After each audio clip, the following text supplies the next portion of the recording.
Important ये होगा कि जेडीयू को अब चलाने वाला कौन होगा, नीतीश नहीं तो, क्योंकि अभी तो नीतीश जेडीयू के पर्याय थे। तो अब अगला सवाल ऑब्वियसली सतीश जी के पास मैं लेकर जाता हूं, क्योंकि बिहार से भी ताल्लुक़ रखता है और हमारे अभी इस पैनल पे वरिष्ठतम भी है। आपने एक लंबा नीतीश का कार्यकाल बहुत करीब से देखा सतीश जी, तो क्या माने कि बिहार में एक राजनीतिक युग का अंत है या इस राज्य में शक्ति संतुलन की एक नई शुरुआत है? दोनों है। नए तरह का शक्ति संतुलन होगा। भारतीय जनता पार्टी की दिली इच्छा थी कि उनका मुख्यमंत्री हो बिहार में। वो बिहार पर कब्जा करना चाहते थे और लगता है नीतीश जी की अब ये तंज में है कि अंतिम इच्छा उनकी पूरी कर दी है राज्यसभा भेज करके। देखिए, दरअसल क्या है कि सबको पता है कि नीतीश जी मुखौटा थे विधानसभा चुनाव में, है ना। बहुत मुश्किल से तो लोग माने थे भाजपा के कि भाई इनका नाम आगे किया जाए, नेता नीतीश ही होंगे, नहीं तो दबे जुबान में तो कह रहे थे कि भाई लेजिस्लेचर पार्टी चुनेगा। ये हुआ तो इसी के जवाब में दो नारे आए थे, आपको याद होगा, 25 से 30 नीतीश, और ये 3 महीना में हो गए फिनिश। आप ये समझ लीजिए, तो बदलना तो है ही। अभी लक्ष्मण जी ने बात की जनता दल यू के वोट बैंक की।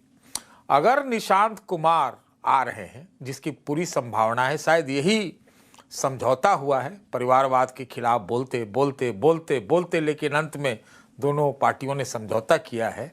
तो अगर यही डील है तो निशांत कुमार अगर जेडीयू में का कमान संभालते, जिस सबको पता है कि वो संभालने जा रहे हैं, एक पूरी लॉबी काम कर रही थी बहुत दिनों से, 24 के लोकसभा चुनाव से पहले से, तब शायद जेडीयू का वोट बैंक खिसकेगा नहीं, अगर बीजेपी की उस पर नज़र है। तो उस लिहाज से शक्ति संतुलन में कितना बदलाव होगा, ये वक्त का इंतज़ार होगा ये देखने के लिए। लेकिन जो भी आप कहिए, बहुत बड़े युग का अंत हुआ है। बहुत अच्छे अच्छे काम नीतीश जी ने किए हैं यहाँ पे। सतीश जी, अच्छे काम किए जी। सतीश सर, जो आपने कहा कि अगर निशांत कुमार बनते हैं तो वो जेडीयू का वोट बैंक खिसकेगा नहीं, मुझे इस पे थोड़ा सा सवाल है। सवाल मैं आशुतोष जी अगर जुड़े हैं तो उनसे पूछना चाहूँगा कि जिस तरीके से नीतीश कुमार के नाम पे एक बिहार में वोटर एक ब्रांड बन गए थे नीतीश कुमार, और उस ब्रांड के नाम पे वोट दिया, और बाकी सारे जेडीयू में एक मत थे कि नीतीश कुमार ही हमारे चेहरे हैं। अगर निशांत कुमार बनते हैं तो जेडीयू के कई सारे दिग्गज लोग हैं, नेता हैं, जो नीतीश कुमार के बाद अपने आप को सबसे कद्दावर नेता समझते थे, क्या वो लोग भी उतना ही आसक्ति दिखाएंगे निशांत कुमार के प्रति? आशुतोष जी,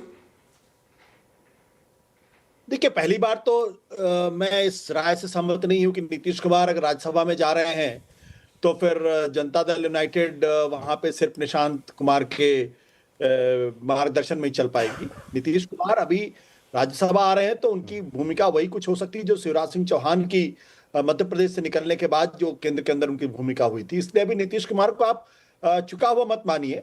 ये बात अलग है कि निश्चित तौर पर मुख्यमंत्री के तौर पर उनकी भूमिका खत्म हो गई है, लेकिन अभी भी वो जनता दल यूनाइटेड के सर्वोच्च नेता है और जनता दल यूनाइटेड उनके कहने पर ही चलेगी।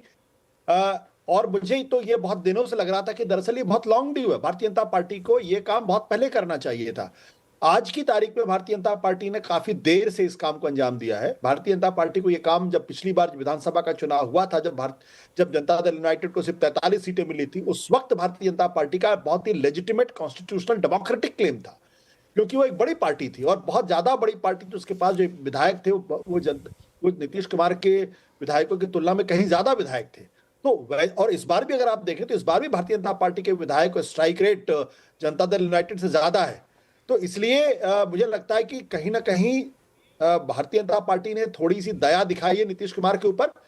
लेकिन ये अब एक बात हम ये कह सकते हैं कि बहुत नीतीश कुमार अभी हैं, लेकिन कितने दिनों तक वो उनकी पकड़ बिहार की राजनीति बनी रहेगी कहना थोड़ा सा मुश्किल काम है। अंततः बिहार की जो राजनीति है वो भारतीय जनता पार्टी बनाम आरजेडी या सेकुलर पार्टियों के बीच में ही होगी। जनता दल यूनाइटेड धीरे धीरे ये सवाल हाँ, लेकिन ये वोटर कहां जाएगा? हर्षवर्धन जी, आपका मैं वीडियो भी देख रहा था बिहार को लेकर के, बड़ा ही गहराई से आपने विश्लेषण किया था। अब सवाल उठता है जो अभी आशुतोष सर कह रहे थे कि निशांत कुमार भले ही आ जाए, उनकी जगह डिप्टी सीएम के तौर पर कोई भी पद आ जाए, लेकिन कमान जो है नीतीश कुमार के पास ही रहेगा। नीतीश कुमार मुख्यमंत्री के तौर पर नहीं रहेंगे तो वोटर जो नीतीश कुमार को मुख्यमंत्री के तौर पर वोट दिया था वो जेडीयू के पास बना रहेगा, या फिर भाजपा के लिए सबसे बड़ी चुनौती होगी उस वोट बैंक को बरकरार रखना। लक्ष्मण जी, सबसे पहले तो ये कि बड़ा अच्छा है कि आज आप बिहार में हैं, और सबसे अच्छा है कि आज आप कोट सूट में ही हैं। तो बिहार क्या करने जा रहा है, जो लक्ष्मण रॉय बैठे हुए हैं कोट सूट में उनको स्वीकारेगा, और जो सतीश के सिंह जी बैठे हुए हैं ये समाजवादी अंदाज में, इनको नकारेगा।